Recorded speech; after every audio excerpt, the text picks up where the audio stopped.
Charlie Weis dropping on by Watch DA Live. Charlie, how we doing? Oh, I'm just wonderful. Just wonderful. Getting ready to watch a little Sunday night football. I get a little peace and quiet. My wife and all our dogs are settled down for the evening, so I'm good to go. Okay. Sorry that I'm breaking up your peace and quiet. Hopefully I'm not ruining that too much. No, not at all. Not at all. All right. I appreciate that, Charlie. Okay. So just give me your early thoughts on how you thought Drake Maye performed in his debut. Well, I mean, you have to say that he did enough in this game to be encouraged. I mean, you would not be discouraged by that effort. I mean, each one of these rookie quarterbacks has different situations. They're going into a team. First, what other quarterbacks are on the roster? Second, who's the offensive line? Okay, who are the skill guys? And then who's the guy who's putting the offense together? So you have to take all those elements. And let's face it, the Patriots right now, and this, I love the Patriots, but let's face it right now, their offensive line isn't very good, and their skill players leave a lot to be desired. So anyone coming in is already fighting, fighting an uphill battle. But I thought he did enough things in the game. I mean, let's face it, they were relatively conservative with him, which, that's the route to take. But the surrounding team isn't good enough to carry him right now. And the fact that he threw 3 touchdown passes in his first effort out there, gives you a reason to be optimistic. I thought that it was the wrong spot to begin him as a starting quarterback because of all the things you mentioned, lack of offensive line, lack of skill position guys, lack of talent around him. I thought this is a losing proposition. It was too risky. But he paid off dividends today. What did you think when you heard the decision they were starting him earlier in the week? Well, let's face it. Right now, with that team, they're better off with Jacoby in there than Drake Maye. With the team that they currently have. But let's face it, when you start off 1-4, 1-4, 1-5, and already the writing's on the wall about whether or not you're going to be a playoff caliber team or not, you drafted him the 3rd pick in the draft for a reason. So you're going to have to play him. There's not really a perfect time. You're going to wait for a team that has a crummy defense. Is that what you're going to wait for? And figure, okay, that gives them the best chance of being successful. I think what the Patriots did, and I would have kept Jacoby in there too, but that's not the point. They didn't. I think what the Patriots did when they saw, hey, look it, we're not scoring enough points to win games. Jacoby is a very good game manager and a great leader for our team, but this guy's got an extra element that he brings to the game. Although he's inexperienced, his athleticism brings more opportunities. Like today in the game, multiple times in the game, he made plays with his feet. And when your offensive line isn't really good, and you got guys who aren't getting open a lot of times on your pass routes, a lot of time that leaves the quarterback with 2 alternatives: throw the ball away or use his athleticism to get out of trouble. And he did that several times today. And that is a definite bonus. That's a definite plus. Do you think part of this reason was worry about losing a locker room if you're Gerard Mayo? In other words, the guys know there might be a better option at quarterback, but they're watching him just take a seat at the sideline. You can worry about maybe the season getting too sideways on you, so you have to put the kid in because it gives them a jolt? No, I think it's more that they saw the writing on the wall where the season's heading. And when you start off a year, you don't know how your season's going to go. I mean, look at the Washington Commanders. Would you say they're a contender right now? Absolutely. I mean, they're a contender. Okay, now going into this season, even though I love Jayden Daniels, going into this season, no one was really expecting the Washington Commanders to be contenders. I mean, I think they're contenders in the NFC East. I really do. I think they're contenders. So I think that in the Patriots case, they saw, okay, this isn't going very well. I mean, what can we do? Well, you can't fire all the players. You can't fire all the coaches. So, but one thing you can do is you You drafted this kid with the third pick in the entire draft for a reason. You could put him in there and hope that it gives you a spark. And one big reason why this could be a benefit, not a detriment, is because Jacoby is such a great team guy. A lot of quarterbacks would be stewing in this situation right there. That's not Jacoby. I've known Jacoby since he was a junior in high school. That's not who he is, and that's to the Patriots' benefit. What is your take philosophically on starting a young quarterback? My feeling has always been be patient. Don't be impatient. Let them sit. The greatest of all time, Tom Brady. Also, a guy like Joe Montana, Patrick Mahomes. All of those guys sat their rookie years and watched. Except now we're seeing these young guys, Caleb, Jayden, and now May, perform really well really early. Does everything change in football to where now these guys are more ready? Or is this just an anomaly? I think the ideal situation for people watching, they might not know all those scenarios that you talked about. They might not talk about Montana's situation or Brady's situation. So let's just talk about Patrick Mahomes. He gets drafted by the Chiefs, and he gets to play behind a seasoned pro like Alex Smith. So he sits for an entire year. He plays the last game of the year. That's the only time he played the whole year. Okay, he plays the last game of the year, but he's got to sit behind Alex Smith and see the pro game and how a pro's pro approaches the game. And Alex Smith was a good player. And at the end of the year, Andy made the decision. Okay, Mahomes is ready to be our guy. Let's trade Alex and get some draft choices for him, and then we'll move forward. That, I believe, is the ideal situation. Letting a player sit behind a seasoned pro that can win for you. Now, tell me, who was that seasoned pro in Chicago? Tell me, who was that seasoned pro in Washington? Tell me, who is that seasoned pro in Denver? That's the reason why those guys are playing. Now, you don't see the same thing with Michael Penix because they have a seasoned pro down there in Atlanta. So he actually is reaping the benefits that all those other guys aren't having, but he gets to watch the game and learn the game from the preparation of a seasoned pro. So when you don't have a seasoned pro to learn from, then you put them in there and let you say roll with the punches. I know it's a totally different situation than you guys dealt with in 2000 with Tom Brady because Brady was a 6th-round draft pick, not number 1, number 2, or number 3 overall. But had Brady started from day one for you guys in 2000 as a rookie, do you think you would have ultimately had the same career? Well, we play football differently in New England than a lot of people do. We play complementary football, and you watch the games today. I mean, you question whether or not these teams are on the same page with how they're trying to win every week. You notice the Kansas City Chiefs right now, they win a lot of games because of their defense, not because of how many points they score on offense. Right. But so we would take the players we have and say, okay, how do we win this week's game? And in our case, when Tommy first started playing, we were playing to the strength of our team, which was our defense. Play ball control, run the ball, play action pass, empty quick passes. That's how he started in the league.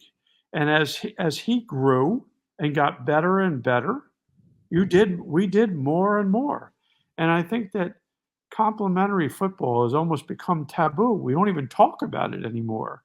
But I think that we would have whenever he went in, that's what we would have done. Now, when he came in his first year, he wasn't a backup quarterback. He wasn't the backup to the backup quarterback. He was our 4th quarterback his first year there. And then the second year, the year that he ends up playing and winning the Super Bowl, it's a battle for the backup quarterback with him and Damon Ewart. It was a coin flip. It was that close. Neither one of them were close to Bledsoe. I mean, Bledsoe was clearly the starter. People say, well, it was a question about whether or not they were going to start him. That's not true. I mean, Bledsoe was the starter. He got hurt. Tommy went in, and then he was playing too well. By the time Drew was able to come back in, Tommy was playing too well to pull him. It's interesting. Drew Bledsoe has, I think, handled the way their two careers diverted at that point in time, the Mo Lewis hit, really well. It does not strike me that there's a lot of resentment. It feels like he's very supportive of Tom, and it feels like he's very comfortable in the role that he ended up in. On the surface, that would be true, but Drew is a competitor. You don't think that eats at him every single day? It does. In case you're wondering, it does, and it would with anybody else too. Okay, Well, yeah. So that's go right. ahead. He's done everything. He's done everything the right way. He's been a pro, but every pro athlete wants to play, especially when they think that they lost a position because they got hurt. They want to play. So even though he's handled it the right way, he probably hates Belichick, hates me. Because we were the ones that kept Tommy in and didn't pull the trigger and put him in. Well, I guess, yeah. So my question was going to be, at the time when he finally was healthy and you guys had a decision to make, behind the scenes, was he making things difficult? Was he bristling at the idea that he wasn't coming back? No, he was very quiet. Very quiet. Okay. Okay. I can sense the sarcasm. He was very quiet. Because he was bitter. But so when you're bitter, you do one of two things. You either speak it out loud, or you keep it in. And he did a very good job of keeping it in. Are you serious, or are you being sarcastic here? I'm dead serious. He did a very good job. Okay. And do you think he didn't want to play? I think he wanted to play, as you said. I think he said the right things, but I'm thinking behind the scenes, he must have been a real, nope, burr in your side. No, he was just quiet. He obviously wasn't real happy with us, but it wasn't like he said anything. I remember he made the one quote, which, being from New Jersey and liking sarcasm, he made one quote to the media one time about, I'm just looking forward to the opportunity to compete for my job, which I found I found that very witty. I remember that, but it was what it was, and it all worked out for our team, and it didn't work out for him personally, but it's a team sport, and it turned out we made the best decision because it ended up leading to championships.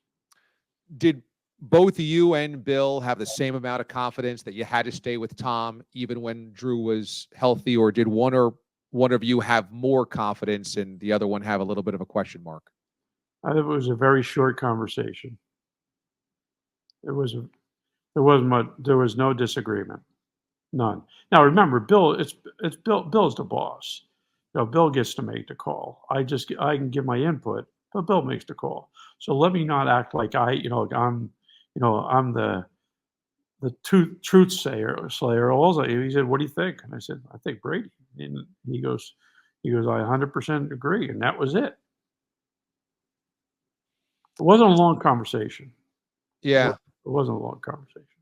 It's so interesting because, you look at Tom, and you guys put him in such a perfect situation. The defense was great. It was a playoff caliber roster, obviously. You helped tailor an offense that he could manage. You had a really strong run game, and he had veteran coaches around him. Yourself, Romeo on defense, Bill, who had previous stop in the NFL and also as a defensive coordinator had won Super Bowls. So he was not going into a place where young coaches who were inexperienced, and he had a great defense. You guys played complementary football. Tom, and our young inexperienced guys were guys named Josh McDaniels and Brian Dable. They were our young inexperienced coaches, and how did that turn out for them? And then we had Dante Scarnecchia, who's one of the greatest offensive line coaches in the history of the game, and Ivan Fears, and we had a bunch of we had a bunch of guys, on our side and both sides of the ball that, you know, you know, and we had a great special teams coach too. So like that's the way we played the game. I mean, we go into games saying, "Hey, if we score 21 in this game, we're winning." I mean, can you imagine a team today going into a game saying, "Hey, look, if we get out of the teens, we win." I can't imagine anyone saying that anymore. That's a distant memory. What do you think is the biggest difference today with a young quarterback that maybe is now light years ahead of what you guys dealt with, either with Tommy or any one of your stops with a young QB? Well, if you look at the young guys, the rookies, for example, that are playing, one constant that they all have is athleticism. No, they're not just pure drop back quarterbacks. Caleb, he's athletic. Jayden, he's athletic. Drake Maye, he's athletic. Bo Nix, he's athletic. And that wasn't a game, 20 years ago. It was all drop back quarterbacks in the pocket. How many guys you'd have the occasional Michael Vick, but how many of those were there playing in the game? It was a drop back game. Now quarterback's athleticism is counted on by in the development of your team. You count on. I mean, look at Lamar Jackson. Lamar Jackson was the last pick in the first round, and he's one of the greatest quarterbacks in the game. And to this day, every game you watch, his feet are a determining factor with them winning and losing every single game. Doug Peterson has an issue. He admitted that it's a slippery slope right now. And one of his players said he saw a lot of quit out there in their loss to the Bears.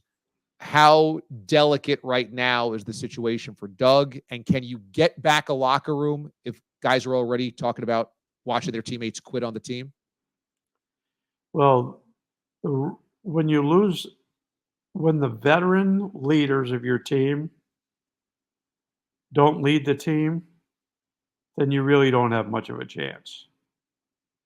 So you could have the strongest head coach who really puts you in position to be successful, but the veteran leaders have to take a grasp of this.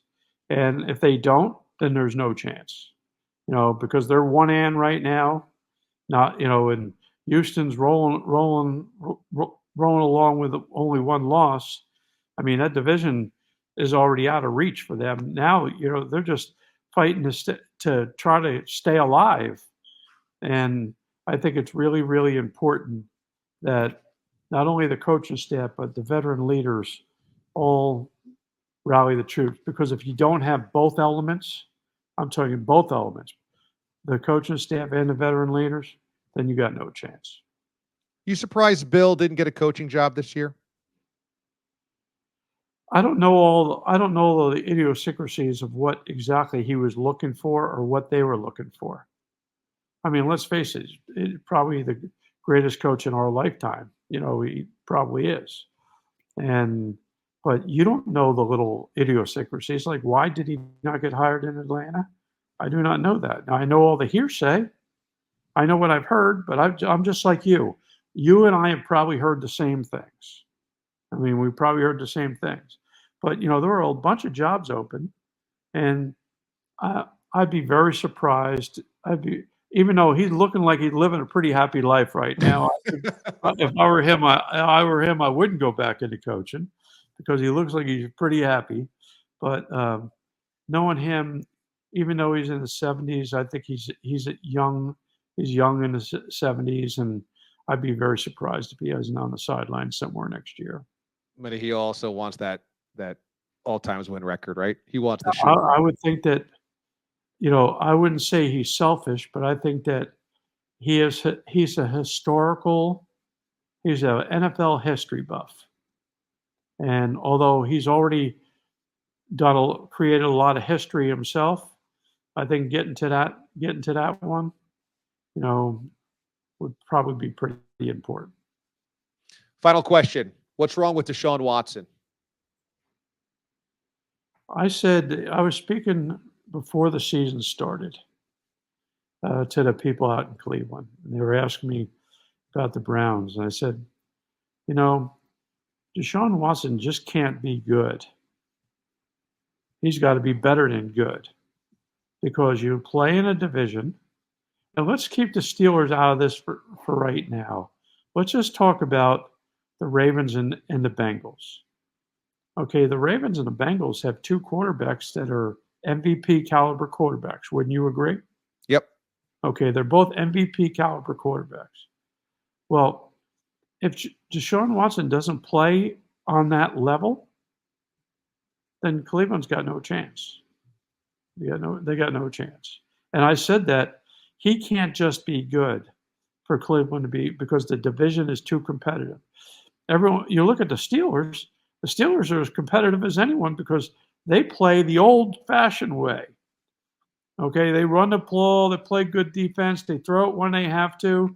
And what was the score of their game? I think they scored 30 today, but I mean, for a good portion of the game, it was 15-9, or it was Right. 16-7, something like that. It was some low scoring game. But I mean, the Browns can't win unless they get front end quarterback play. And last year, they deserved a gold medal for winning with all those different quarterbacks, and especially with Flacco at the end. But you're even watching Flacco today. Flacco's still making enough plays for his team to win.